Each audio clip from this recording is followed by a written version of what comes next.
And we've got to go right to some breaking news coming out of Baltimore right now. There you see Ravens owner Steve Bisciotti taking some questions about what the team knew about that video of Ray Rice punching his then fiancee in an elevator, and when and what the team knew about the video. Let's listen in. That work for Ray.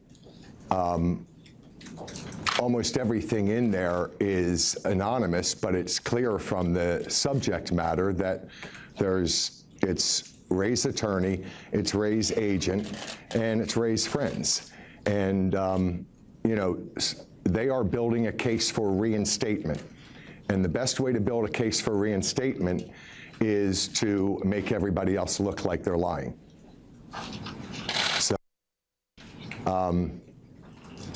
their accusations didn't jive with what we knew was fact. Joe? In the short term, the statement we've just been issued, you try to address specific points that you feel are inaccurate. In the long term, how long do you feel it's going to take to win back the trust of the fans and to restore it to where it was before all this happened? I don't know. I really don't. You know, people are going to decide for themselves. And like I said, we admitted to a lot of things last week. And I had an interview with Jane, and I had an interview with Jeff, and I had an interview with James Brown. And I saw all 34, I answered 34 questions with James Brown, and then I found out, actually, I think this morning, that there were only like 5 of them on the news. So I had thought that we had gotten our side of the story out, but as it turned out, that very few of the 60 answers that I gave to those 3 sources were actually ever put out or published or something like that. So I realized then that I'd be getting a lot of the same questions because y'all hadn't seen them. Steve, how come you think the league in this case gave Rice such leniency when it's somewhat the MO of the commissioner to tend to have harsher penalties?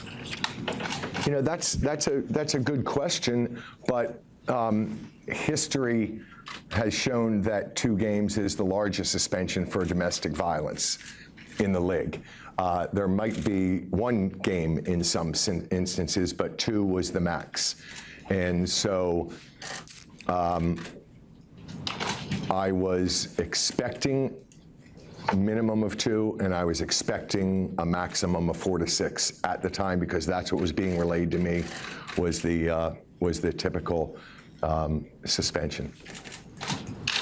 Hey, Steve, some of the strongest reactions to the entire case have included some who have called for the or for you to suspend or fire someone within your organization. Your response to anyone who might have that opinion about what should be done at this point? Well, I have a lot of respect for Roger and what he does, and that's just that's par for the course for something like this.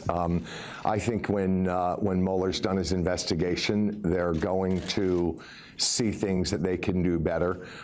We did our own. We figured out pretty much the few things that we could have gotten done, and I mentioned last week a couple times that. Through the course of this, when they dropped Janae's charge and raised to a felony in the 3rd degree, that's when we backed off and basically got in line between the prosecutor and the NFL. So. I said last week, I'll say it again, I'm sorry that we didn't push harder to get that tape. It seems to me, in hindsight, that we certainly had the leverage to say to Ray and his lawyer that we can't have him play on our team until we see that last bit of evidence. And so that's what we're dealing with now. I thoroughly aware of what the league expects the team to do in instances like this, and the people in my organization did their jobs as they're defined and as they're expected to be met by the league. So nobody's losing a job here. I'm very confident of that. Steve, in this message you have, here are the texts, not as told to someone and then misquoted in the article, but verbatim. There's a lot of language like this throughout. And we have the text here. What was your reaction when you saw the text and the reaction that Ray had in that article to the text, and then actually seeing the text here? What's your response to these text messages the day that he was released and you had seen the second video? I have no reaction to them. My reaction was my communication with Ray.